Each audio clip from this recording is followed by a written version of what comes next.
امیدوار او د N26 امیدوار سابقه MP ښاغلی نثار مومند صاحب پنډال ته راورسېده، هرکلی ورته ویو، په خیرالی ورته ویو او انشاءالله تعالی چې دا سلسله به همدغسې جاري وي.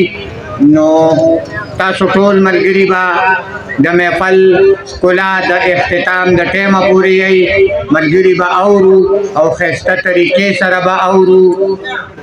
د ټولو ملګرو څومره چې دې محفل ته راغلي دي د دغه ټولو ملګرو د مینې مننه هم ادا کوم. او یو ځل بیا دنیا دې پیژني خو تا خپل ځان ونه پیژنده، پښتونه ولې د خپل نوم نشان ونه پیژنده. موږ په هر چا پسې بې قدره نغارې وهلي، موږ د قدر او د عزت انسان ونه پیژنده. په دغه شعرونو باندې شفق مومند ته بلنه ورکوم چې راشي او موږ سره خوندور شعرونه شعر کې شریک کړي. امیر پرهر صاحب دې د ترنم دپاره بیدار اوسي. ستاسو په درون استقبال شفق مومند صاحب.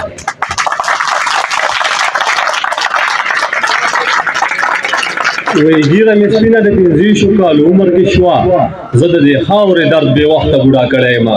ډېره زیاته مننه جلبل صاحب او ډېر زیات دادو منئ په دغه پروګرام باندې چې دا کوم ملګري مو ونازول. نو ستاسو زیار ته سلام، ستاسو کار ته سلام او الله مو راته لره چې دغسې ښایسته ښایسته پروګرامونه را جوړوئ. او ملګرو داسې شعرونه ویل چې ما له خپل شعرونه ویل خوند نه راکوي، خو وجود مې وبوږنېږي ستا نامه چې خولې له راشي، وجود مې وبوږنېږي ستا نامه چې خولې له راشي، ورځ په روزګار کې وي یادونه دې بیا شپې له راشي. او زما بابا ښار کې مزدور دی چې د شوره تنګ شي، زما بابا ښار کې مزدور دی چې د شوره تنګ شي، د خپل سکون دپاره کلي د دمې له راشي. او په زلمیتوب کې ښه او بد نه ګوري هر څه کوي، په زلمیتوب کې ښه او بد نه ګوري هر څه کوي، چې کله زوړ شي نو په خپله بیا توبې له راشي. او د کلام شعرونه وي د زړګي چغې مې راووتې د خولې نه بهر، د زړګي چغې مې راووتې د خولې نه بهر، لکه چې غم دې شو اشنا د اندازې نه بهر. او بیا د تمام انسانیت په درد ویرونه کوي، بیا د تمام انسانیت په درد ویرونه کوي، د چا چې زړه شي د فراق د سرې لمبې نه بهر. او هغه تورسر احتجاج اسلام آباد کې کوي، هغه تورسر احتجاج اسلام آباد کې کوي، چای پلو چې لیدی نه و د کوڅې نه بهر.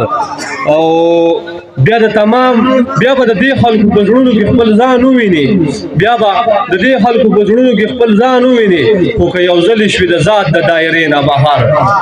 او مایوسه نه یم که هر څومره تکلیفونو کې یم، مایوسه نه یم که هر څومره تکلیفونو کې یم، زه خو شفق یم راوځم به د تیارې نه بهر. او دوه شعره وایي ما په ټول ژوند کې چېرته سترګې جنګولي نه دي، ما په ټول ژوند کې چېرته سترګې جنګولي نه دي، ما د جنګونو نه تر دې حده نفرت کړی دی. او هغې به سترګې راړولې ما به واړولې، ما د هغې سره د زړه نه محبت کړی دی. مننه.